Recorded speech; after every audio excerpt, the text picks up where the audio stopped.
It's time for the 2026 BMX World Champions track breakdown. I went to Sleeman yesterday, so you don't have to.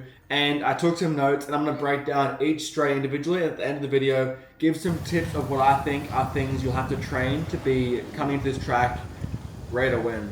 First things first, we're going to talk about the first straight. The first straight is quite simple. It's just a 5-meter start on the amateur side, followed by a step up, small gap, then a double.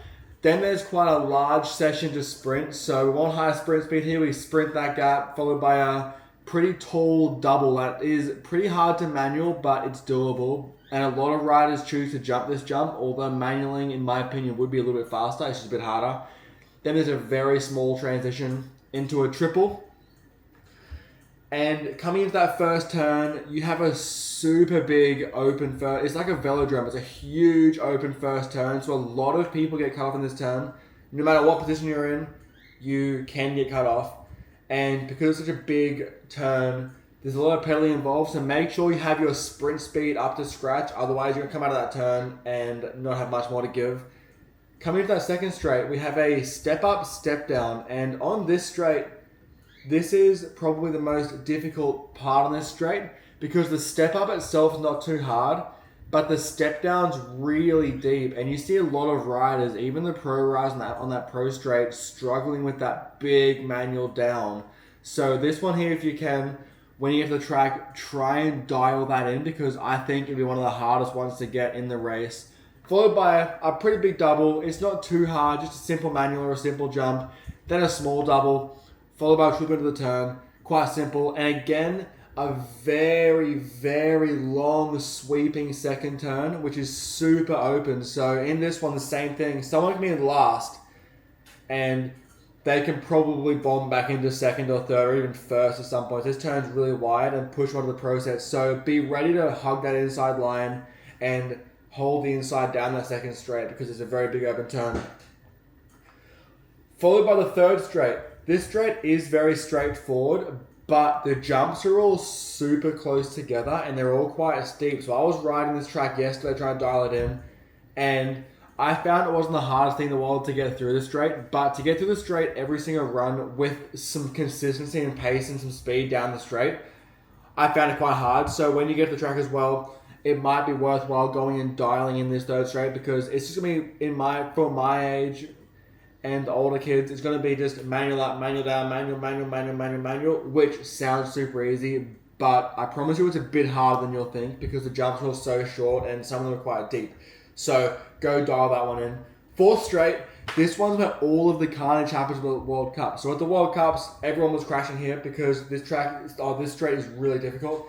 So it comes into the straight, you come into the last straight, you have a little steep roller, followed by a really small step up. So a lot of guys choose to go pick up, jump, and a lot of the pro guys triple the whole thing.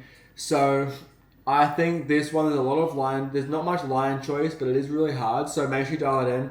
Followed by a roller tabletop. And the hardest part about this one here sounds simple, but the roller goes up super deep, tabletop super steep. So if you come in at full speed and go pump jump and then try and pump jump, you're going to get pump jump to the finish line and crash because it's so far to go. And if you want to go and watch the BMX World Cups that were there a few years ago, go for it. You're going to see a lot of crashes that happened on that tabletop during that exact line. So make sure if you can dial that in. I think the easiest, safest option is to go pump jump, triple jump on.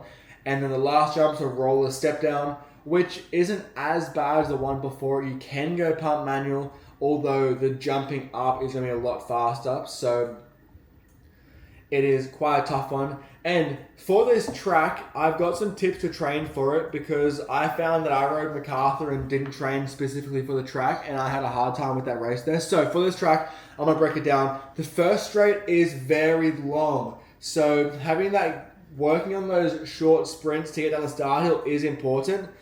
But in my opinion, on this track, having that wind up from the first jump to the first turn is going to be more of a winner than the start. So work on the start, obviously, but really focus on being able to get into the pedals again after the first jump and then build the whole way to that first turn. Another reason for this is because the first straight's huge, obviously, but the first turn and the second turn are both super big and they have a massive pedal out. So if you can work on that spin speed on the bike, you're going to have a big advantage on that first straight in that gap, and then you're going to have an advantage also coming out of that first turn and that second turn.